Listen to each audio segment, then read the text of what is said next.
એમ છો વિદ્યાર્થી મિત્રો? આજે આપણે તમને ગયા લેક્ચરમાં કીધું હતું એ પ્રમાણે નવા સૂત્રોની શરૂઆત કરીશું. ટૂંકા દાખલાઓ નવા સૂત્રો સાથે, પણ એ નવા સૂત્રો માટે આપણને જૂના સૂત્રો આવડવા એટલા જ જરૂરી છે. એટલે આજે આપણે જે કરવાનું છે એ નવા સૂત્રની વાત કરીશું. ધ્યાનથી સમજજો, બરાબર? પણ જૂના સૂત્રના આધારે નવા સૂત્ર. ચેપ્ટર તો ખબર જ છે ને, હજી ચેપ્ટર પત્યું નથી. ચેપ્ટર નંબર 2 સુરેખ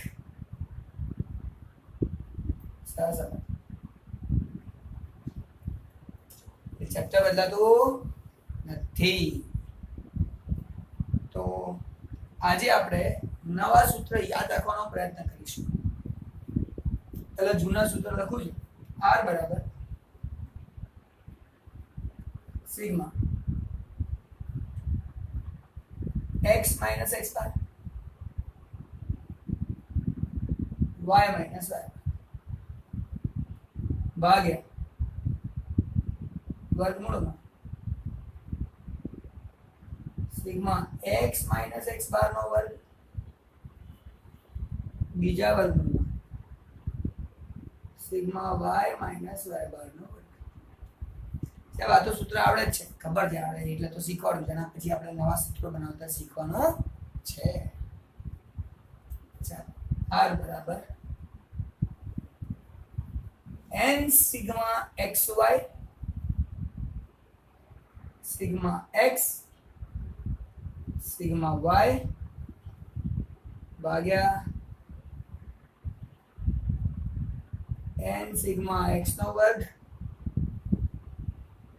સિગ્મા x આખાનો વર્ગ n સિગ્મા y નો વર્ગ સિગ્મા y આખાનો વર્ગ. આવું રહું સાહેબ નીચે ત્રીજું સૂત્ર n sigma uv sigma u sigma v ભાગ્યા વર્ગમૂળમાં n સિગ્મા u નો વર્ગ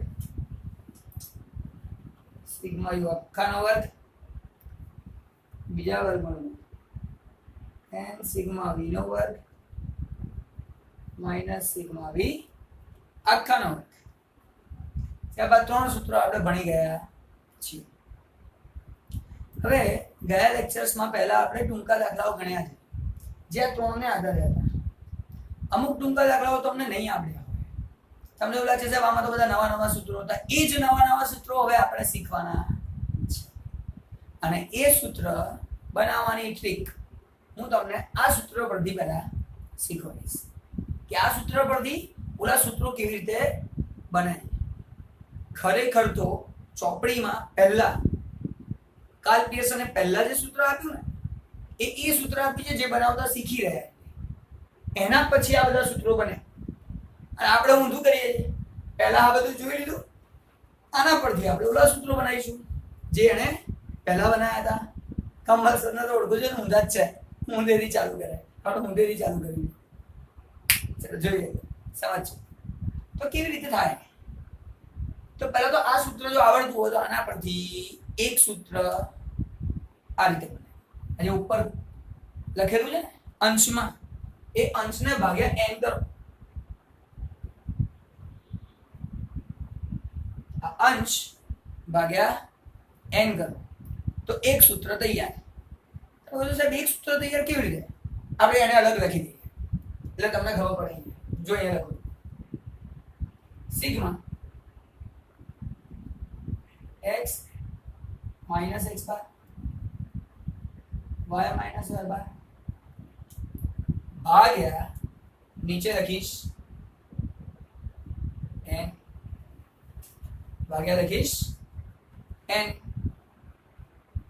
હવે આને શું કહેવાય સાહેબ? આને કહેવાય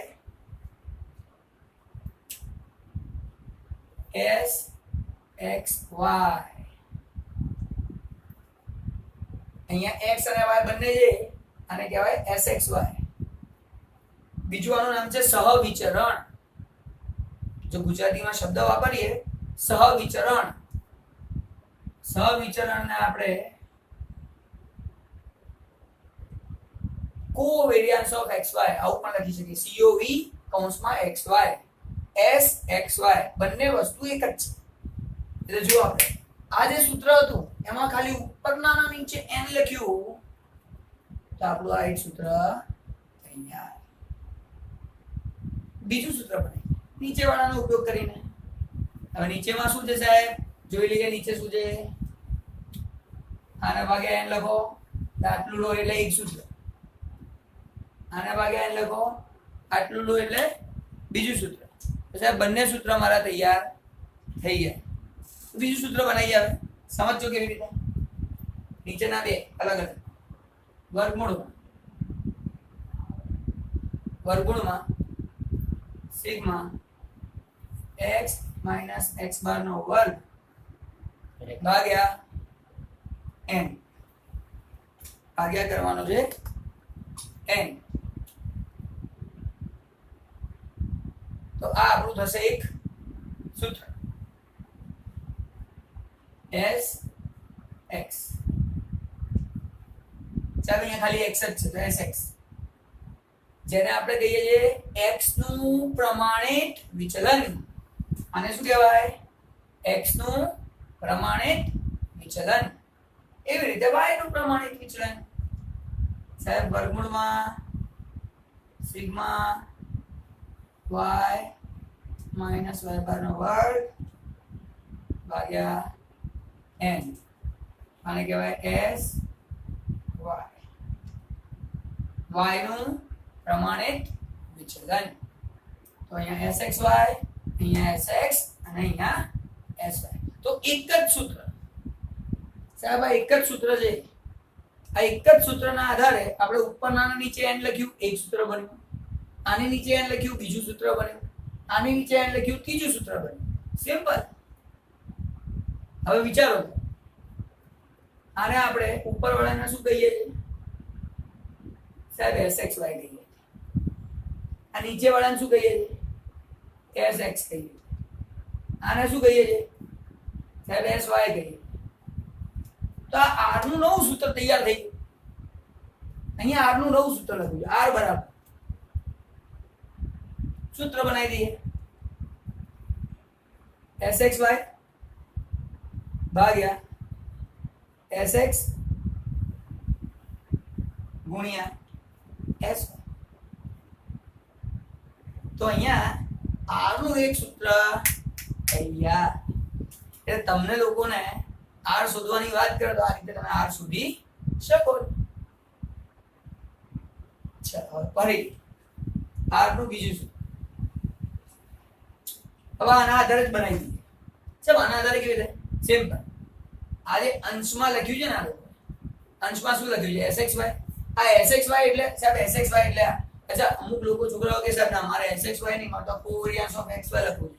સહવિચરણ કો xy તો ચાલશે. આ sxy ની જગ્યાએ ના સાહેબ આપણે આ નહીં લખવું, આપણે આ લખીએ.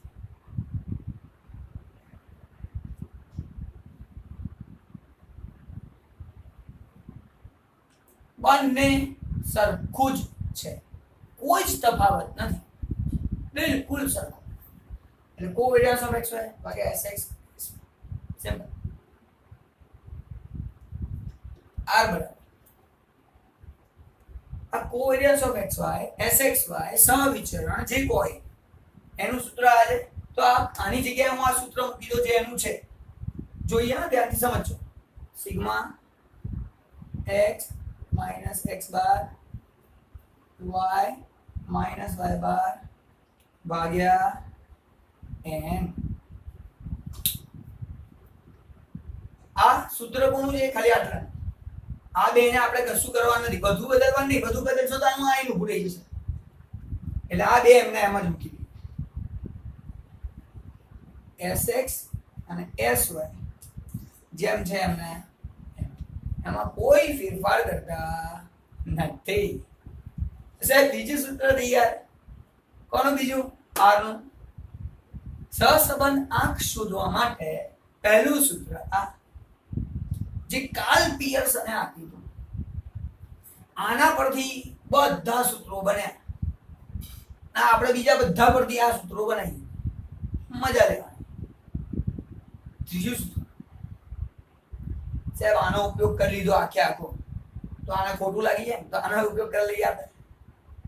તો આનો ઉપયોગ કરવા માટે શીખવાડજો, પહેલા સમજજો. હવે તો શાંતિથી આર લખી નાખીએ. આર બરાબર આ નીચે જે છે ને, નીચે એમનું એમ લખવું. બધું યાદ રાખવા માટેની ટ્રીક છે કે આવું જ હોય, આમ જ થાય, તેમાં એમ નહીં. જે લોજિક બતાવી છે એ જ હશે, પણ યાદ સરળતાથી રહે એ પણ. બાકી તો કે મારે તો માર્ક મળે એટલે શું કરવાનું, તો ગોખી નાખ સૂત્ર, દાખલામાં પૂછાય લખી નાખજે, માર્ક્સ મળી જશે. આમાં કેવી રીતે આવ્યું ને, એના માટે સમજીએ. sx અને sy આ તો ફિક્સ થઈ ગયું. હવે ઉપર જે રીતે આનો ઉપયોગ કર્યો તો ઉપર આનો ઉપયોગ કરીએ. કેવી રીતે કરીએ જોજો, ધ્યાનથી ને સમજવાની કોશિશ કરજો. આને નીચે n લખીએ. કોઈ તો અહીંયા એકલો જ હતો, એ તો બધું છે, તો બધા નીચે લખવું પડશે. એટલે કે અહીંયા n લખીએ ભાગાકાર. તો શું થાય સાહેબ, n ગયા, વધ્યું શું, સિગ્મા xy. અહીંયા લખાય સિગ્મા xy માઈનસ, તો માઈનસ. હવે કાયદો એમ કહે છે, જો અહીંયા n થી ભાગાકાર કરો તો અહીંયા પણ n થી ભાગાકાર. અહીંયા એક n હોય તો અહીંયા બી એક જ n હોવું જોઈએ, બે ના ચાલે. પણ પછી થોડું વિચારો. ધારો કે હું આને સોલ્વ કરું, સિગ્મા x ભાગ્યા n. યાદ કરજો, સિગ્મા x ભાગ્યા n કોને કહેવાય? એનો જે જવાબ આવે એને શું કહેવાય? હા, હમણાં તો શીખ્યા, x બાર. સિગ્મા x ભાગ્યા n એટલે x બાર, સિગ્મા y ભાગ્યા n એટલે y બાર. તો સિગ્મા x ભાગ્યા n શું લખાય? x બાર. તો સાહેબ આની નીચે નથી તો શું કરતું, સિગ્મા y મૂકી દો. આ સૂત્ર લખો તો ખોટું નથી. તમારો જવાબ આવે ને આવે જ. પણ આપણે આવું સૂત્ર છે ને, એ લોકો કે હારું આને x બાર ને આને સિગ્મા y આમાં અલગ અલગ નહીં આવે, એટલે એમને પાછું નવું સૂત્ર બનાવ્યું. એમને શું કીધું, ના બંને બાર હોવા જોઈએ. તો કઈ વાંધો નહીં, જો તો ફરી આને બાર કરો તો ફરી ભાગ્યા n કરવું પડે કે નહીં? તો સિગ્મા y ભાગ્યા n કરવું પડે.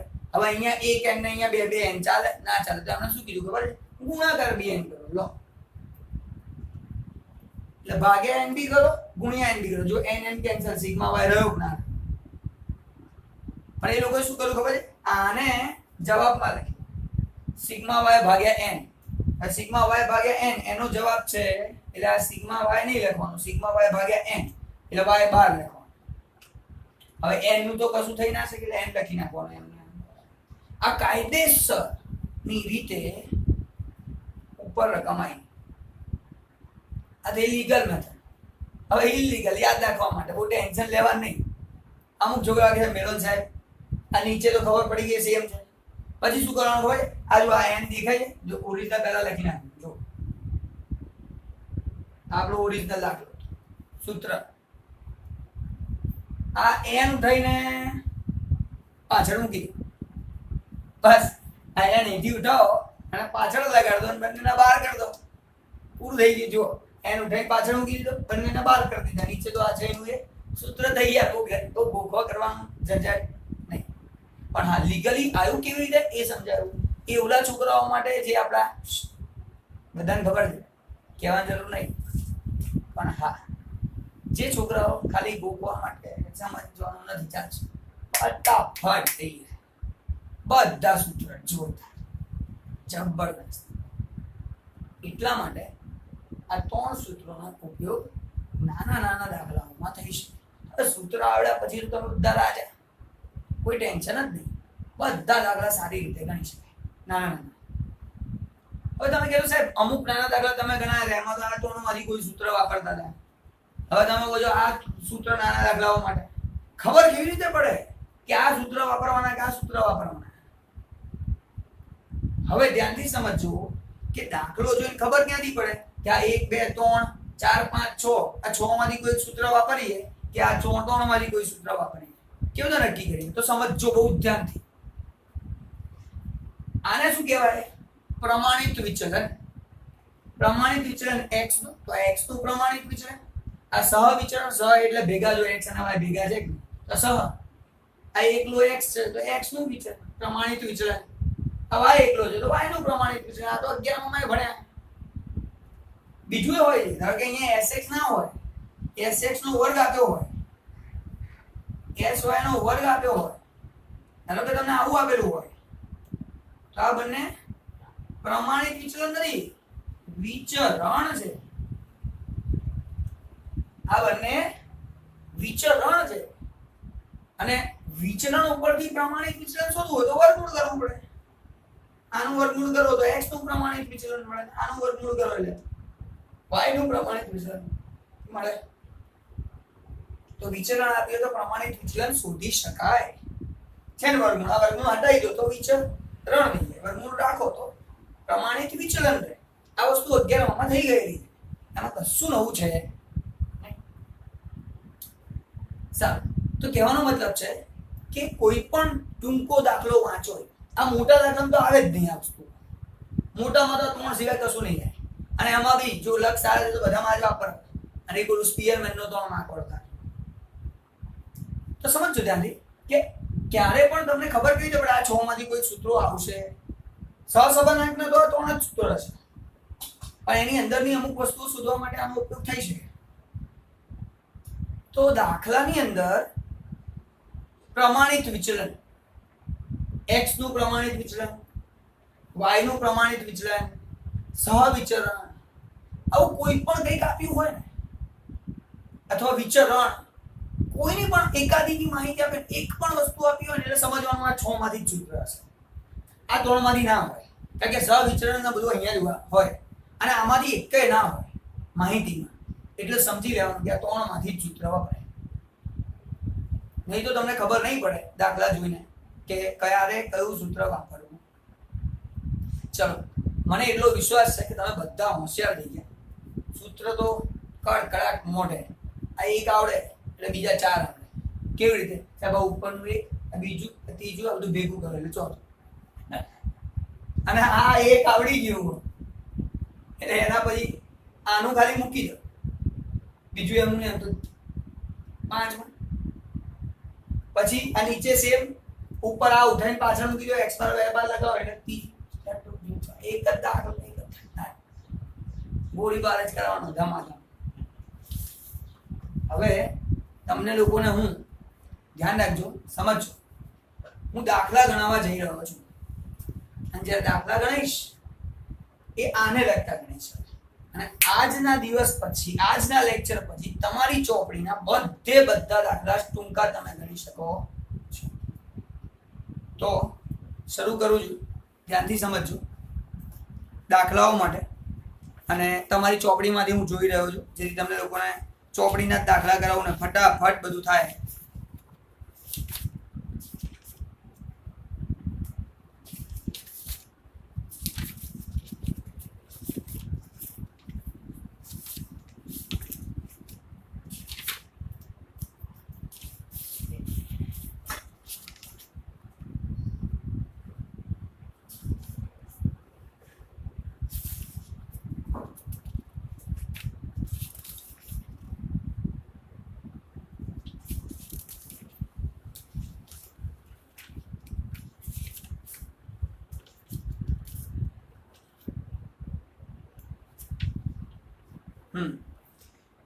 તમારી ચોપડીમાં પાના નંબર 80 ઉપર ઉદાહરણ નંબર 14 આપેલું છે.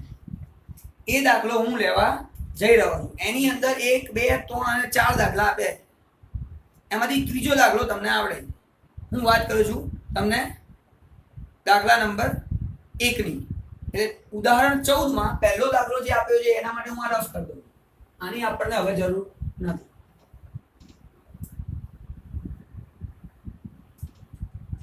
આની આપણને હવે સહેજ બી જરૂર નથી. દાખલામાં શું આપેલું છે એ હું અહીંયા લખતો જઉં છું એટલે કામ એકદમ સરળ થઈ જાય. તો ઉદાહરણ નંબર 14, દાખલા નંબર 1, એમાં લખ્યું છે n બરાબર 20. પછી એ લોકોએ આપ્યું છે COEXY -50.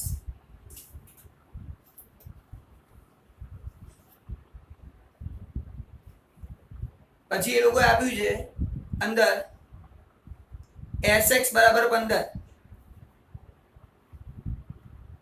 SX બરાબર 15. બીજું આપ્યું છે SY બરાબર 8. બસ સાહેબ આટલું આપેલું છે અને તમને એમ કહે છે સહસંબંધાંક r ની કિંમત શોધો. આ r શોધો એમ. તો ત્રણ માંથી સાહેબ કયું સૂત્ર વાપરવું જોઈને જ ખબર પડે છે સાહેબ. કો વાળું તો એક જ છે, બીજું તો છે જ ક્યાં એકમાં કો દેખાય છે. પહેલું સૂત્ર વાપરવાનું. મારી લખી નાખો પહેલા તો સૂત્ર, કાયદેસર સૂત્ર લખવાનું. covariance of xy sx sy. પહેલા તો સૂત્ર લખો. હવે આ સૂત્રમાં જેની જેની જરૂર છે બધી કિંમતો મૂકતા જાઓ. તો જુઓ સાહેબ -50 તો લખો અહીંયા -50. sx સાહેબ 15 તો લખો 15. sy 8 તો 8.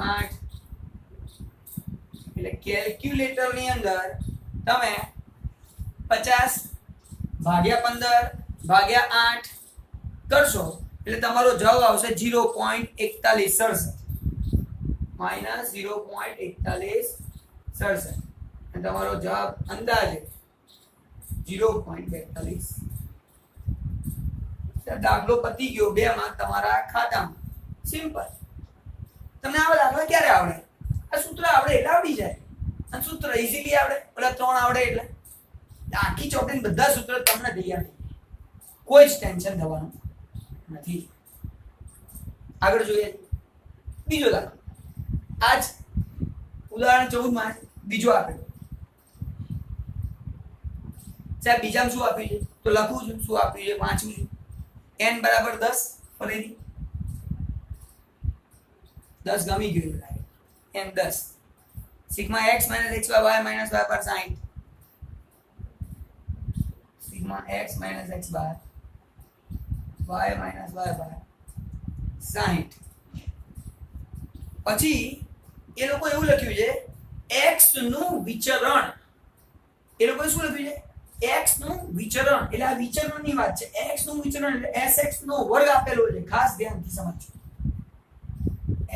sx નો વર્ગ અને પછી લખ્યું છે y નું વિચરણ એટલે sy નો વર્ગ. આ બંને કિંમતો આપણને આપેલી છે 25 અને 36. આ 25 છે, આ 36 છે. બસ આના સિવાય કશું આપેલું નથી. અને તમને કીધું છે r ની કિંમત શોધો. r ની કિંમત શોધો. તો n બરાબર 10 છે. Sigma x - xy y - y પર આપેલું છે 60. હવે તમે વિચારશો આમાં આનું કયું વાપરીએ? sx ને sy તો છે કે એનું વિચરણ છે તો કઈ વાંધો નહીં, આપણે એનું વર્ગમૂળ શોધી કાઢીએ. તો આનું વર્ગમૂળ કરો એટલે આપણને મળી જાય sx. આનું વર્ગમૂળ કરો એટલે sy. હવે વર્ગમૂળ કરો એટલે આનું વર્ગમૂળ તો કરવાનું જ. તો આનું વર્ગમૂળ 5, આનું વર્ગમૂળ 6. એટલે સાહેબ sx મળી ગયો, sy મળી ગયો. Sigma x - xy y - y પર 60. તો હવે આ બધાનો ઉપયોગ થાય. આ બીજું ટેન્શન જ નથી. આ જ સૂત્રની અંદર ડાયરેક્ટ કિંમત મૂકી દે. સૂત્ર લખાઈ ગયું, સમજી લો. ફરીથી હું આવી રીતે લખતો નથી, તમને કહી દીધું કે આ રીતે લખવું જોઈએ. તો આની અંદર sigma x - xy y - y સાહેબ એ છે 60. લખો 60 ભાગ્યા n. સાહેબ n બરાબર 10 છે. લખો 10.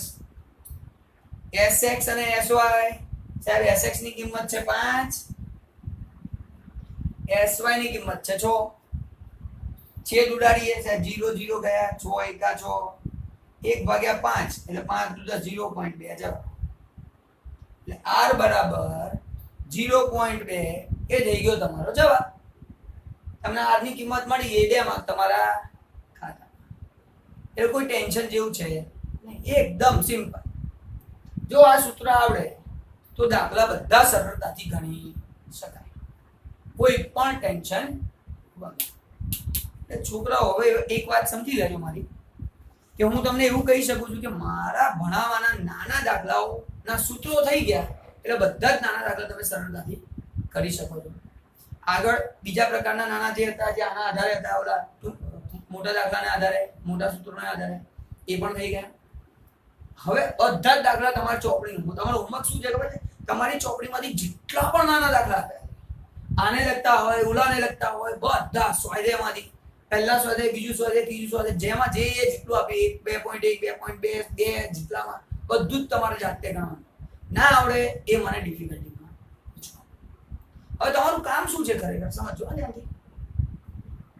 આપણે શું બાકી રહ્યું આ ચેપ્ટરમાં? બસ હવે એક જ લેક્ચર વધુ બાકી, જેની અંદર એકદમ ટ્વિસ્ટ દાખલા, એકદમ અઘરા દાખલાઓ, જુદા જ પ્રકારના, ચાલો કંઈક ના કંઈક ભૂલ થઈ જાય એવા દાખલાઓ ગણવાના બાકી રહ્યા.